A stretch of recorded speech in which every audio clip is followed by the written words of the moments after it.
بسم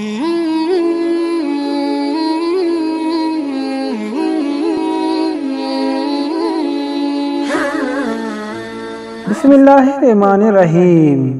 سعودی عرب کے ایک بزنس مین نے خواب میں دیکھا ایک شخص اسے کہہ رہا ہے کہ تمہاری کمپنی کی آفس کے سامنے جو فلاں شخص ہے جو پھل بیچتا ہے اسے عمرہ کرا دو۔ نیند سے اٹھا تو اسے خواب اچھی طرح یاد تھا، مگر اس نے وہم جانا اور خواب کو نظر انداز کر دیا۔ لیکن پھر اگلے روز اس کو یہ خواب مسلسل آیا۔ 3 دنوں تک اس کو مسلسل ایک ہی خواب آتا رہا۔ وہ شخص اپنے علاقے کے جامع مسجد امام کے پاس گیا اور اسے خواب سنا دیا۔ امام مسجد نے کہا اس شخص سے رابطہ کرو، اسے عمرہ کرا دو۔ اگلے روز اس شخص نے کمپنی کے ایک ملازم سے اس پھل فروش کا نمبر معلوم کرنے کو کہا۔ بزنس مین اس پھل فروش سے فون پہ رابطہ کیا اور اسے حقیقت بتائی کہ مجھے خواب آیا ہے کہ تمہیں عمرہ کرا دوں، لہذا اس کام کی تکمیل کرنا چاہتا ہوں۔ پھل فروش اس کی بات سن کے زور سے ہنسنے لگا اور کہنے لگا کہ کیا بات کرتے ہو بھائی، میں مدت ہوئی ہے کوئی فرض نماز بھی ادا نہیں کر سکا، اور میں نشے کا بھی عادی ہوں، نشہ بھی کرتا ہوں، اور تم کہتے ہو کہ تمہیں مجھے عمرہ کرانا چاہتے ہو۔ بزنس مین اصرار کرنے لگا اور اسے سمجھانے کی کوشش کی کہ میرے بھائی، میں آپ کو عمرہ کروانا چاہتا ہوں، سارا خرچ میرا ہوگا۔ اس کو سمجھانے لگا۔ وہ شخص راضی ہوا عمرہ کرنے کے لیے، لیکن ایک شرط پہ۔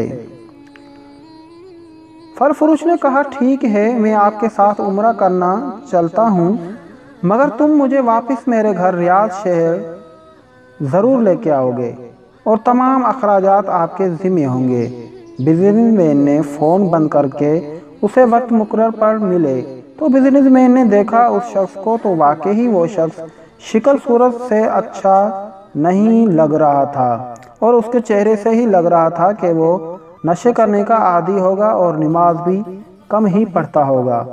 اسے بڑا تعجب ہوا کہ یہ وہی شخص ہے جو عمرہ کروانے کے لیے مجھے خواب میں 3 دفعہ کہا گیا۔ دونوں مکہ مکرمہ کی طرف روانہ ہو گئے۔ وہ پہلے غسل کر کے احرام باندھا اور حرم شریف کی طرف روانہ ہوئے۔ انہوں نے بیت اللہ کا طواف کیا۔ وہ مقام ابراہیم میں 2 رکعات نماز ادا کی، صفا مروہ سعی کی اور اپنے سروں کو بھی منڈایا۔ اس طرح عمرہ مکمل کر لیا۔ اب انہوں نے واپسی ریاض شہر جانے کی تیاری کر لی۔ حرم سے نکلنے لگے تو پھل فروش بزنس مین سے کہا دوست، حرم شریف چھوڑنے سے پہلے 2 رکعات نفل ادا کرنا چاہتا ہوں، نہ جانے دوبارہ عمرہ کرنے کی توفیق ہوتی بھی ہے یا نہیں۔ بزنس مین کو کیا اعتراض تھا؟ اس نے بولا پڑھ لو، بڑے شوق سے پڑھ لو۔ پھل فروش شخص نفل ادا کرنا شروع کر دیا اور نماز نفل 2 رکعات ادا کرنے لگا۔ پھل فروش جیسے ہی سجدے میں گیا تو اس کا سجدہ طویل سے طویل ہوتا گیا۔ کافی دیر ہو گئی اور وہ بندہ سجدے میں تھا۔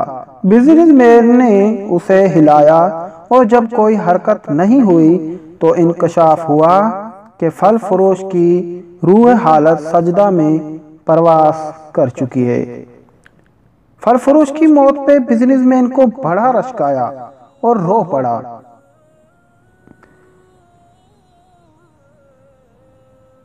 کاش ایسی میری موت بھی ہوتی، مجھے بھی ایسی موت نصیب ہوتی۔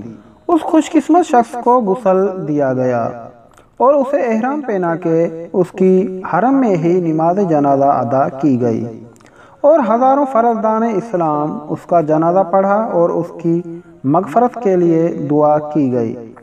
اس دوران اس کی موت کی خبر ریاض شہر میں اس کے گھر والوں کو بھی دے دی گئی اور بزنس مین اپنے وعدے کے خلاف مطابق میت کو ریاض شہر میں پہنچا دیا، جہاں انہیں دفن کیا گیا بزنس مین پھل فروش کی بیوہ بیوی سے تعزیت کے بعد پوچھنے لگا، میں جاننا چاہتا ہوں کہ تمہارے شوہر کی کون سی عادت یا ایسی نیکی تھی کہ اس کا انجام اس طرح عمدہ ہوا اور اسے حرم میں سجدے کی حالت موت نصیب ہوئی۔ اس عورت نے کہا، بھائی میرا نیکار آدمی، میرا شوہر جو ہے وہ نیکار آدمی تو نہیں تھا، ایک لمبی عمر سے نماز روزہ بھی نہیں ادا کرتا تھا، میں خاص خوبی اس کی بیان نہیں کر سکتی، ہاں مگر ایک عادت اس کی ضرور تھی جو بڑی عجیب تھی۔ یہی ہمارے ہمسائے میں ایک بیوہ غریب چھوٹے چھوٹے بچوں کے ساتھ رہتی تھی۔ میرا شوہر بازار جاتا تو جو چیز اپنے بچوں کے لیے لے کے آتا وہی چیز ان بیوہ اور بچوں کے لیے بھی لے کے آتا۔ اس کے دروازے پہ رکھ کے آواز دیتا کہ اے بہن، میرا کھانا میں نے کھانا رکھ دیا ہے، اسے اٹھا دو۔ یہ بیوہ کھانا اٹھاتی اور آسمان کی طرف سر اٹھا کے کہتی، اے اللہ رب العزت، آج پھر اس شخص نے میرے بھوکے بچوں کو کھانا کھلایا ہے، اے رب ذوالجلال اس کا خاتمہ ایمان پہ فرما، اے رب ذوالجلال اس کا خاتمہ ایمان پہ فرما۔ تو محترم پیارے بھائی، کسی کی ظاہری شکل اور ظاہری حالت دیکھ کے اس کے ایمان کا اندازہ نہ لگایا کریں، کیونکہ اس ویڈیو سے ہی ہمیں سبق مل چکا ہے کہ اللہ کے بندوں کو کھانا پلانا ایک عمدہ عمل ہے، اور اللہ کسی نشے والے بندے کو یا کسی غلط بندے کو بھی معاف کر دیتا ہے۔ ہمیں بھی ایسی نیکیاں کرنے والا بنا دے تاکہ ہم بھی کچھ اچھے کاموں میں حصہ لیں اور دل کو سکون پہنچائے، غریبوں، یتیموں اور بیوہ عورتوں کی مجبوریاں سمجھ کے مدد کیا کریں۔ تو آپ کی قیمتی وقت کا بہت شکریہ جو آپ نے اس ویڈیو میں مکمل ہمارا ساتھ دیا اور اچھی نصیحتیں آپ کو انشاءاللہ سننے کو ملی۔ تو انشاءاللہ ایسی کوئی اچھی ویڈیو کے ساتھ پھر کبھی ملیں گے، تو تب تک کے لیے ہمیں دیجیے اجازت۔ آپ جہاں رہیں خوش آباد رہیں، ہنستے مسکراتے رہیں۔ آپ پر اور آپ کی فیملی پر اللہ تعالیٰ اپنی رحمتیں برکتیں برساتا رہے۔